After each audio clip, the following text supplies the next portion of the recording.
Halo guys, balik lagi ke channel YouTube aku. Perkenalkan, nama aku Latifah Putri Zulkarnain. Aku dari Universitas Negeri Padang, Prodi Informasi Perpustakaan dan Kearsipan. Jadi di video kali ini aku akan membuat tugas skema klasifikasi arsip mengenai arsip-arsip perbankan dan perguruan tinggi, lalu bagaimana cara menyusun arsip tersebut. Untuk lebih tahu selanjutnya, check on next video. Oke, jadi untuk yang pertama di sini ada beberapa contoh arsip dari bidang perbankan. Jadi perbankan itu adalah lembaga yang bertugas untuk mengumpulkan dan menyalurkan dana. Di sini ada contoh pertama yaitu surat permohonan kredit, lalu surat persetujuan kredit. Dan untuk contoh selanjutnya adalah RUPS atau Rapat Umum Pemegang Saham. Oke, next, untuk yang selanjutnya adalah beberapa contoh arsip di bidang perguruan tinggi, yaitu ada surat pernyataan masih kuliah, surat pernyataan cuti kuliah, dan yang terakhir adalah kalender akademik universitas. Next, bagaimana sih cara menyusun arsip perbankan dan arsip perguruan tinggi? Sama dengan arsip-arsip pada umumnya, seperti arsip yang ada di rumah maupun arsip yang ada di sekolah.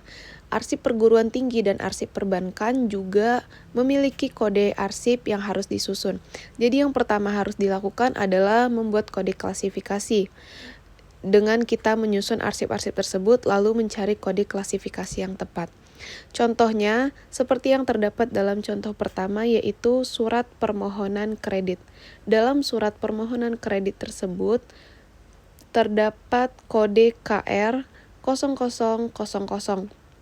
Karena surat permohonan kredit tersebut adalah surat permohonan kredit biasa yang ditandai dengan KR yang berarti perkreditan, 00 yang berarti kredit biasa, dan 00 yang kedua berarti permohonan.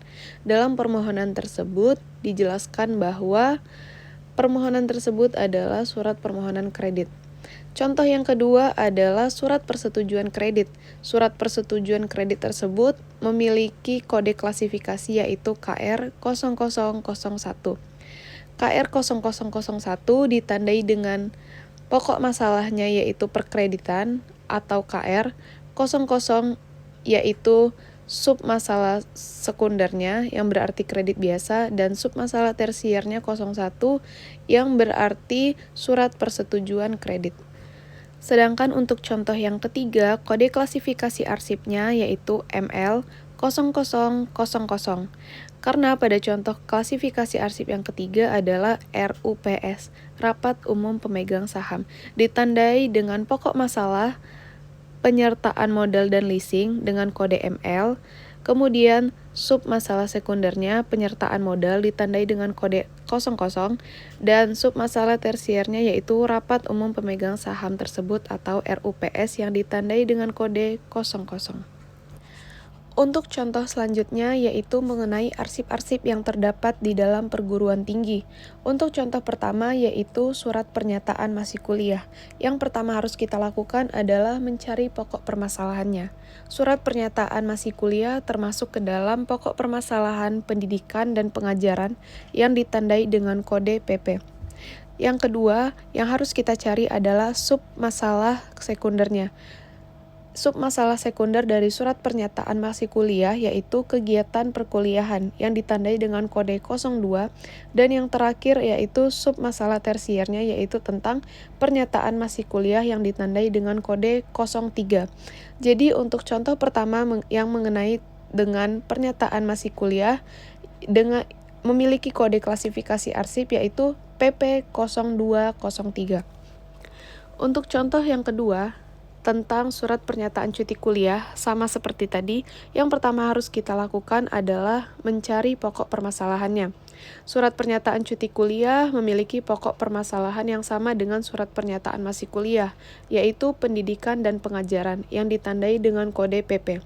Yang selanjutnya, submasalah sekundernya juga masih sama, yaitu kegiatan perkuliahan yang ditandai dengan kode 02, dan yang terakhir yaitu submasalah tersier cuti kuliah yang ditandai dengan kode 02.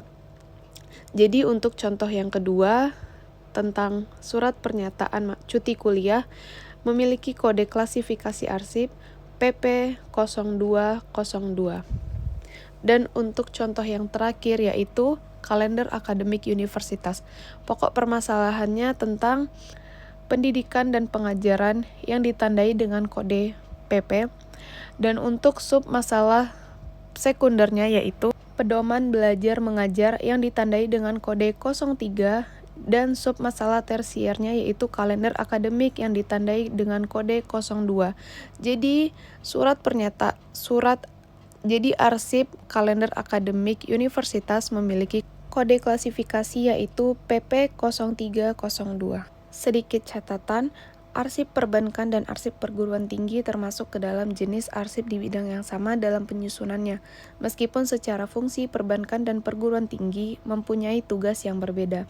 Jika perguruan tinggi bergerak di bidang pendidikan dan pengajaran yang fungsinya mengembangkan ilmu untuk memajukan pendidikan anak-anak bangsa, sedangkan perbankan memiliki fungsi di bidang mengumpulkan dan menyalurkan dana.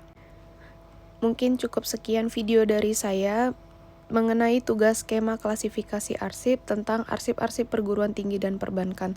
Terima kasih sudah menonton. Assalamualaikum warahmatullahi wabarakatuh.